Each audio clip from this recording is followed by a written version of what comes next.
If you have a sales team or you're thinking of starting a sales team, you know that how you manage that team is going to make or break your success. It's either going to go really, really well or really, really bad. So today, what I'm going to do in this video is walk you through all three components of effective sales team management and how you can take your team from just ordinary kind of results to a top tier team.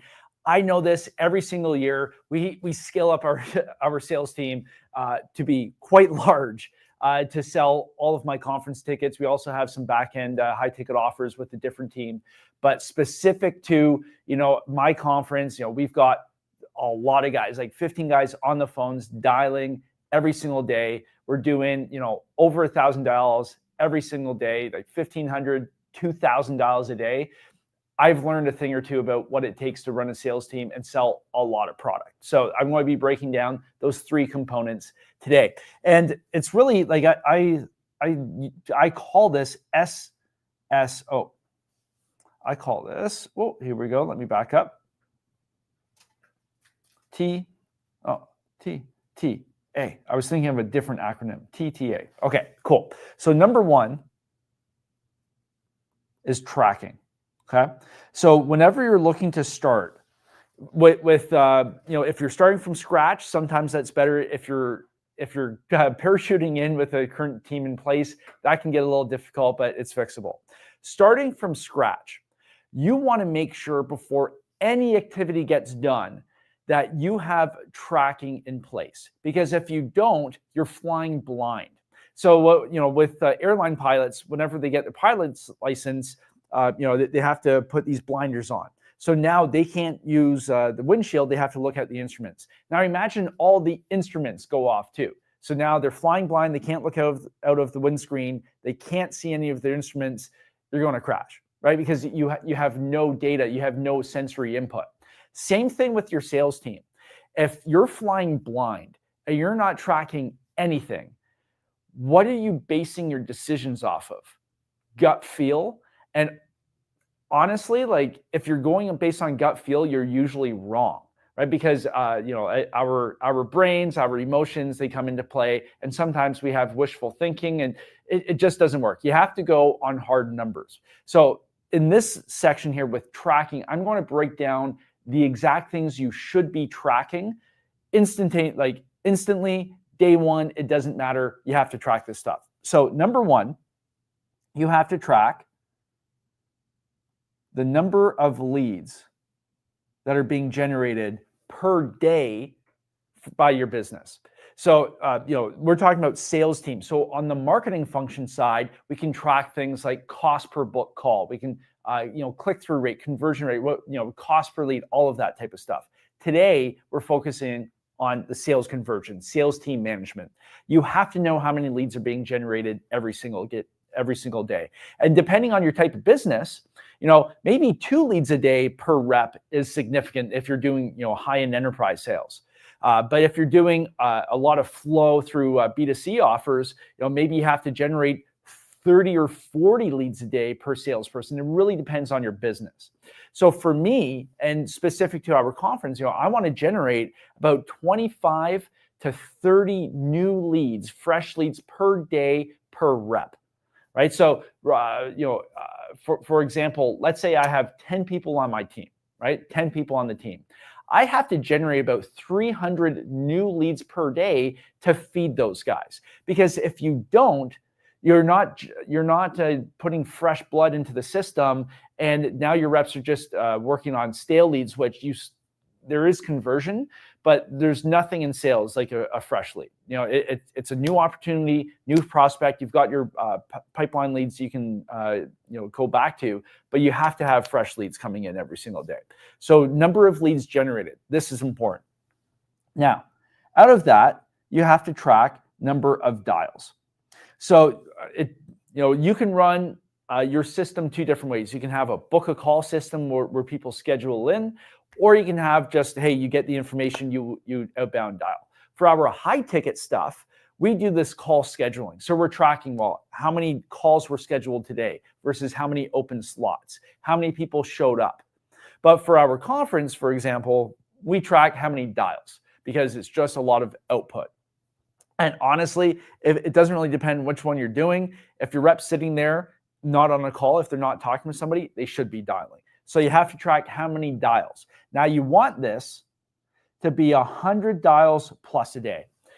I've been running our teams for this specific event for 4 years now. So we've seen, numbers for 4 years come in. There's good things, improvements, things that we would change and do differently.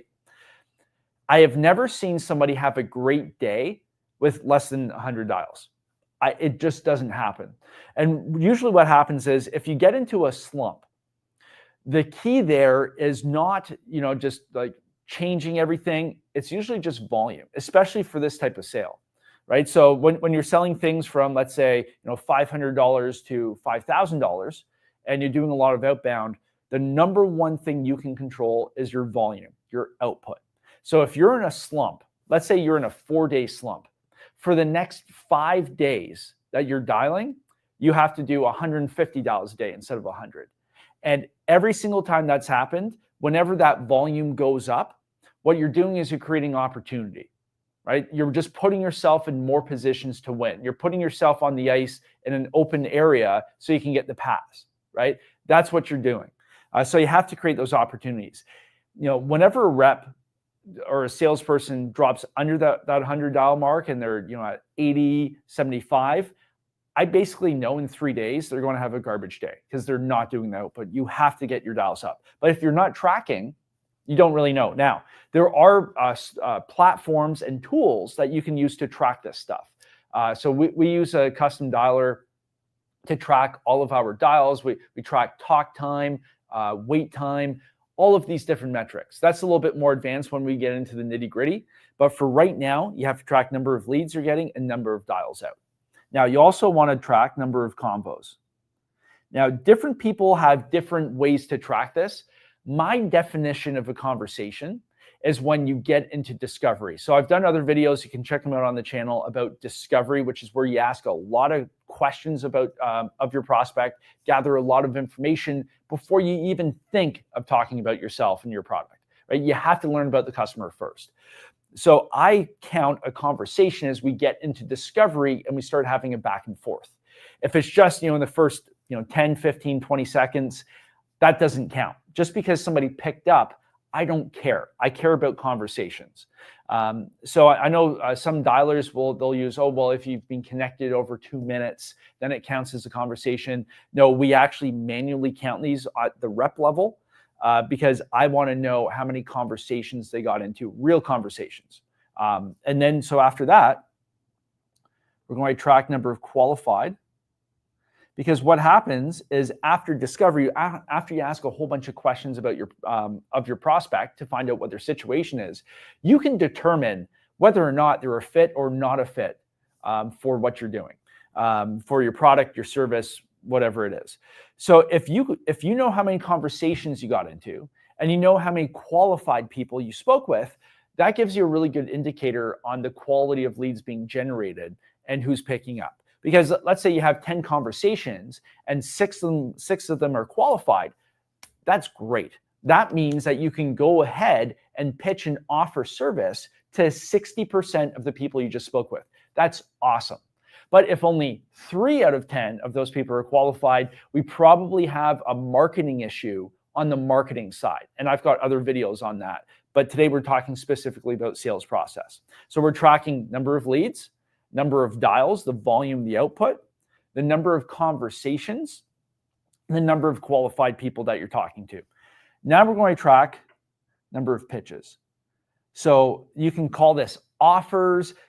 I don't care what word you use. We use pitches, but how many times did you, talk about your service, present it as a solution, and ask for the sale? That's it. So maybe out of 10 conversations, 5 of them are qualified, and then you pitched, 4 times because one person had to cut you off, and you booked a reschedule call. Great. Okay, so you had 4 pitches on the day, and then we track number of sales. If you're not counting all of these numbers, you're flying blind. Because what this allows you to do is reverse engineer. So if you have a rep that's underperforming and they're not making sales, they're getting down, if you're tracking these stats right here, you can instantly diagnose any problem. If they're like, oh, well, I'm not getting enough sales, like, whatever. Well, and then you go through, well, how many leads did you get? Oh, I got 30. Great. You're on point, at least for my numbers. How many dials did you do? 60. Huge issue. No, like you're short by 40%. So there's the issue right there. Now, once they fix the dials and they have the volume up, how many conversations are you having? Oh, I only had 2 today. Well, that's under standard. So now we probably have to work on training in terms of the first 30 seconds of the call, being sticky with it and overcoming those stalls that come up as soon as you pick up the phone. For example, oh, hey, blah, blah, you do your intro. Oh, I'm busy, call me back. Or, oh, not interested. You got it. You have to have a stall overcomes that will get you into discovery, and you have to be really sticky with it. So that's probably an issue with how they're starting the call. Once they figure that out, well, how many people are qualified? Oh, 2. Well, if everybody else is saying they're having, let's say, 50, 60% qualified conversations, and then this person is saying, well, only 15% of their conversations are qualified, they're probably not sure about the criteria, and they need additional support and work on that. And then, hey, well, then at that point, you've got 6 qualified calls per day. Great. How many times did you pitch? Oh, twice. Well, then you have to work on having confidence pitching it. And then if they're not making any sales, it's the closing and staying in the pocket, right? So you can see how you can instantly diagnose the issue at every step of the way. But if you're missing some of these stats, you're flying blind. Like even if you're tracking number of dials and then number of sales, but you're not tracking the number of conversations or qualified calls or pitches, you're just not collecting the data that you need to effectively diagnose. So think of it as a doctor, right? Somebody goes to the doctor, something's not right. They're going to do an exam. They're going to look at you and examine you to figure out what the problem is. If you don't have this, you can't do the exam on your business and on your sales pipeline. So you have to track these numbers, okay? So that's number 1, tracking. Number 2 is training. Now, you probably guessed this was coming up next based on what I was talking about here. You have to have training. So, again, to use my own examples, for my ticket team, we do call reviews every single day. Every single day, we are reviewing calls, listening to calls, diagnosing what went well, what didn't go well, so we can improve. It's kind of like you look at any professional sports team, football, baseball, soccer, hockey. They all watch game tape. They all watch themselves and they clip things. Oh, this was a great play. This was a bad play. Why did we do this? Let's back up and figure out what led to this bonehead play, right? We have to watch game tape. Now in sales, our game tape are call recordings, Zoom meeting recordings. However you're doing your meetings, whether it's video or phone, it doesn't matter. We have to have a record of it. Because what happens is, I get this all the time, especially with new reps. They get off the phone, oh, that was a great call. Salespeople always overestimate how well a call went. Every single time. We always overestimate how good of a job we're doing. So if we're just basing our feedback on what the rep is telling us, we're not getting the complete picture because the rep is looking at it through rosy-eyed goggles. So what we need to do is have an impartial record of the conversation, which is the call recording, the video recording, and then we can sit down and review it with the rep. And 9 times out of 10, the rep's going to say something like, oh man, I can't believe I missed that. Or, oh man, that sounds really bad. I can't believe I said that. There's always things that happen. So for you to be an effective coach and train your reps, you need to have these records available to use as source material for your training. So number 1, you have to record everything. Now, number 2 is once we have those recordings, we can diagnose and assess what's not working right. But maybe it's qualification or the pitching or objections, whatever it is. You have to practice. So again, to use a sports analogy, if I need to practice my free throws, I'm not going to do it like once and then leave the court. I need to stand there and drill. and do it over and over and over and over and over again, nonstop, with the right technique, right? So the coach is going to be there watching you as you throw, you correct your elbows, whatever. That's what you have to do in sales. So the way we overcome that is role play. You have to role play every single day. So let me put daily here. Every single day, you have to be role playing, watching recordings, doing your call reviews. Because what happens with role play, that gives you a chance to mess up. We never want to practice on the customer. We want to practice amongst ourselves. We want to make all the mistakes in training. So what role play does is, maybe your team is having trouble with objections. Maybe you're commonly getting, I want to think about it. And then the reps don't know how to handle it and they're losing. So what you want to do is you want to assess that, review all the recordings of the calls, do those call reviews, teach exactly what's going on. So, hey, okay, well, when you get this is how we want to handle that and address it. Okay, so you teach it. Then you want to put it into practice. So that's through role play. So it's like, hey, I've just told you exactly what to do. What we're going to do for the next 20 minutes is drill specific to this objection. So now your reps will split off, whether it's on Zoom, you can do breakout rooms, or in person, you go to different rooms or different areas of the office. You pair up, and all that rep's going to do nonstop for 10 minutes is role play that objection. So their partner is going to give them the objection that you're working on. The rep's just going to overcome it.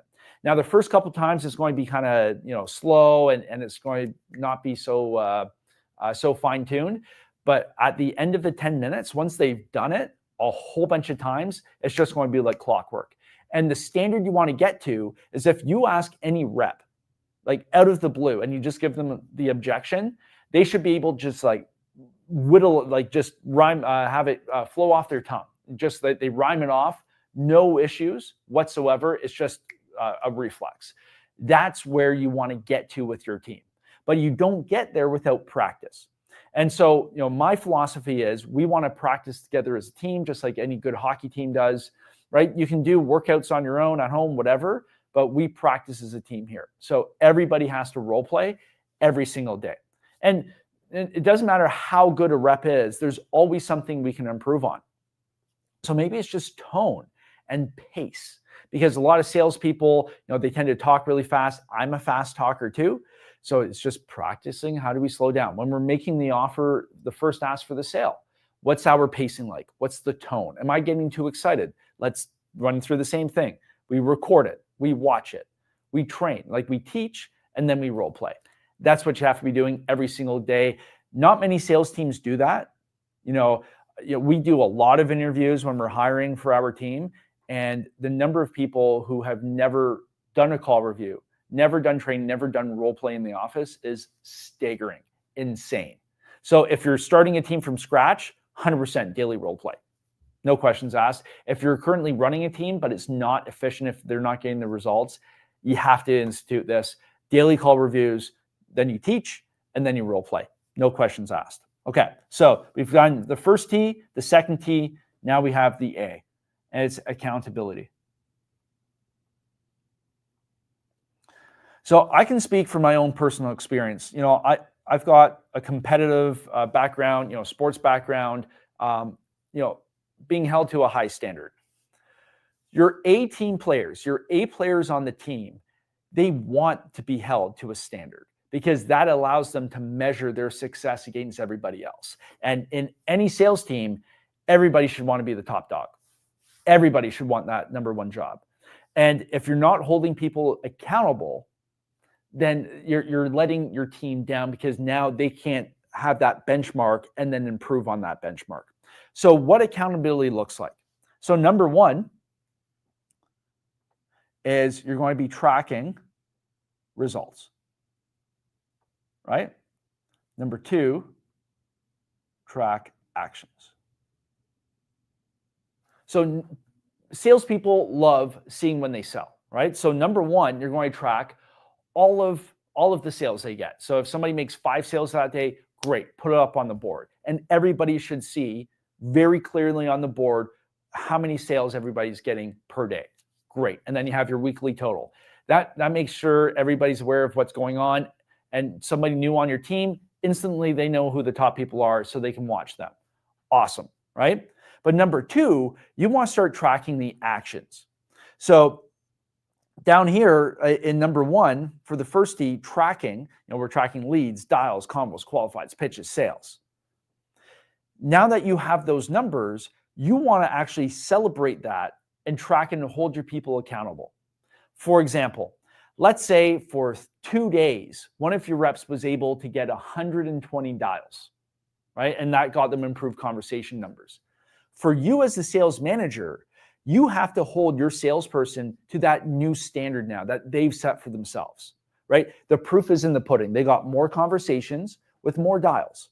So if you see them start slipping back to 100 dials a day instead of 120, you as the manager have to hold them accountable and say, hey, listen, we're tracking this, celebrate the 120 dials. Hey, that's awesome. You got the X percentage more conversations.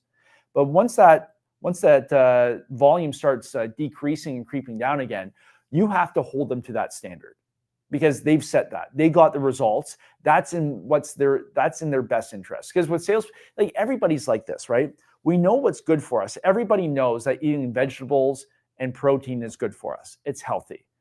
But then people slip up and then we start eating at, McDonald's, and you start eating French fries and junk food. Everybody knows what's right for them, but we need somebody beside us to help guide us and keep us on track. That's what a good coach does. That's what a sales team manager does. You're basically coaching a sports team at this point. So if you have a rep that expanded their ceiling to 120 dials and then they start to slip down again, you have to hold their feet to the fire and hold them accountable to that new standard of excellence that they set for themselves. Okay. Now, the third thing we want to track is targets. And what I found is the strongest targets are, they're numbers, but it's the reason why behind the numbers. So I'll put why here. For example, let's say that a rep is getting married in 8 months and they've got to fund a wedding, they've got a honeymoon, all of this type of stuff. That rep is going to set numbers that they want to hit for the week and for the month. But what we want to do as a coach is tie that to the actual tangible result. Like, what does that actually do for them? So instead of saying, oh yeah, I want to close like 10 deals, this week, tie it to the actual goal, the picture they have in their mind. Well, hey, if you close 10 deals this week, you're funding 20% of your wedding. Like, you have to make it real and tangible for them so they can see it, smell it, taste it. Once you do that, that's tapping into that inner motivation. And now, when they're feeling really low, they've just had a bunch of bad calls in a row. Instead of just seeing the number of dials they have to do is like, oh, check, check, check. Well, now it's like, oh, well, like, I want to fund 20% of my wedding. I know it's coming up. Like this is what I have to do. And it keeps them on the bandwagon, keeps them on the horse for longer. And so they're not going to burn out and fizzle out. Because with sales, like, we always have those ups and downs. So you want to set those targets. So for the accountability, we have to be tracking first to hold them accountable. We want to track the results. Great. Celebrate it. Put it on the board. We also have to track those actions. What are they doing to get the results? Because I can tell you, there are some days where a rep's going to get blanked. No sales whatsoever. But as long as they're doing the right actions and doing the dials, they're getting the right leads, they're doing the dials, they're having the conversations, they're still qualifying the right way, they're still pitching the right way. Because in sales, like, sometimes it's a numbers game, there's bad days and then there's really good days. If that rep continues with the right actions for another day, 2 days, 3 days, I know those sales are going to catch up to them somehow. It's the sales gods, right? It always comes back to help you out. But if the actions aren't there, then we have an issue. And also, if the results are there without the actions, we're going to see a decline. Because generally what happens is this. If a rep, and these are the two levers we pull, right? If you have a lot of activity up here, great. Now they start getting really busy. So this is activity. And then the activity is going to decrease because now the results are coming here. And now they have to do all this closing and setup and all of that type of stuff. So what happens is they get all these results, but now the results are dropping, their activity's down here, and now they have to ramp their activity up all over again. Typical situation with real estate agents. I used to be one, and that happened all the time. You would do a whole lot of prospecting, then you would get really busy, show houses to everybody, and then you would sell a whole bunch of stuff, and then you're like, oh, well, I've got no new clients. Well, because you took your eye off of the prospecting and the activity you needed. So what you really want to do as a coach, a sales team lead, is you want to make sure your activity is consistent across the board, no matter what happens with your results. Results can ebb and flow like this, but you always want to stay consistent with your activity, so that way you're always feeding that pipeline for the rep. So no matter what happens today, as long as the activity is solid and consistent, you know that there's going to be something that your rep can hunt for tomorrow. The activity dies, everything dies. So as much as it's great to celebrate and reward the results, you always have to track the actions as well and hold the rep accountable to the actions. Great, you just sold 5 deals today, amazing, but your dials are not up to standard. Tomorrow, I want to see you back up at 100 dials a day minimum, right? It's in their own best interest. And you got to explain why. It's like, hey, John, like, we both know why your dials, because if we look at your results for the past 2 months, every time you've been over 100 dials, you've had a great day. So, I want to make sure we continue that, and the action that leads to that is the dials. So, and that now you're going to hold them accountable to hitting that standard and then setting those targets. But so if you're, like I said, if you're starting from scratch with this type of stuff, implement it right away. It's easy, clean, fresh slate, do it from day one. If you're already managing a sales team, you're going to have to get buy-in. And the fact of the matter is, not everybody's going to buy in. So if you're used to running a sales team where it's kind of loosey-goosey, wishy-washy, nobody's tracking anything, and now you're implementing these systems here, and then you have your reps not coming on board, you're better off getting rid of those reps who are not going to come on board the new system and find people who will, rather than allowing reps who don't really care about tracking and accountability and the training and the coaching, role play, all of that type of stuff, because it's just going to pull your entire team down. And that's going to be a decision and conversation you'll have to have. We'll do another video on that type of stuff. But for today, sales team management, TTA, so you've got your tracking, you've got your training every single day, then you've got your accountability, making sure that your reps are doing the activity and getting the results and having that tangible why behind the scenes. That's how you manage a sales team at a really, really high level. So hope this was helpful. Implement it, put it into action, and I'll see you guys next week.